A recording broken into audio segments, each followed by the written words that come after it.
So you're probably wondering, okay, so how come you have this picture of this lady over here? Well, uh, I was talking with my homegirl, and she was saying we were talking about Rosa Parks. So this is Rosa Parks. No, it is not Nicki Minaj or Cardi B. But anyway, so I was having a reaction with my homegirl at work, and she goes, "Oh," she says, "Guess what?" I says, "What?"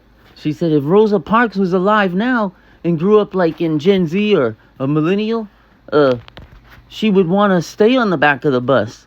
I says, "What do you mean?" She goes, "Well, you know when we get done from work, getting paid minimum wage, cleaning dry diarrhea and stuff, and picking up after the liars and public pretenders, lawyers and public defenders." I says, "Yeah." She goes, "Well, if Rosa Parks was alive now, she would have long eyelashes, and she would, when we get off of work and we go on the bus and we see all of our people and our queens and brown people and even poor white folks sit on the back of the bus." I said, "Yeah." She goes, "Well, yeah." She says, "If Rosa Parks was alive now, she would want to sit on the back of the bus." And yeah. And they would probably say, "No, you're going to sit at the front." And I says, "Wow, that's a really crazy reaction." So then I said, so then we was sneaking, taking a break. And she said, "Look at this." Rosa Louise McCauley was raised on her grandparents' farm in Pine Level, Alabama. As a child, Rosa was exposed to the realities of segregation. She walked to school daily because the elementary school bus system prohibited black students from riding. See, but if she was alive, if Rosa Parks was alive now, and this wasn't even that long ago when Rosa Parks didn't want to sit on the back of the bus.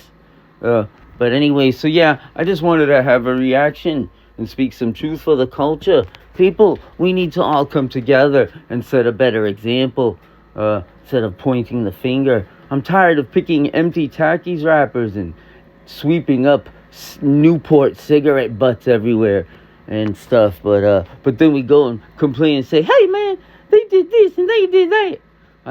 Don't get me wrong. We all might have a reason to complain or be a little disappointed and upset, but we also have to make sure we shape up our act and lead by example. Anyways, I feel like if I'm going to use this platform, might as well use it with all the garbage 50 Cent AI shorts and Cardi B AI and all the disinformation on YouTube.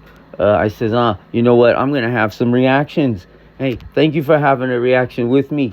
Don't forget to hate, dislike, and not subscribe. And what do you think? If Rosa Parks was alive now, would she even care, or would she want to sit on the back of the bus?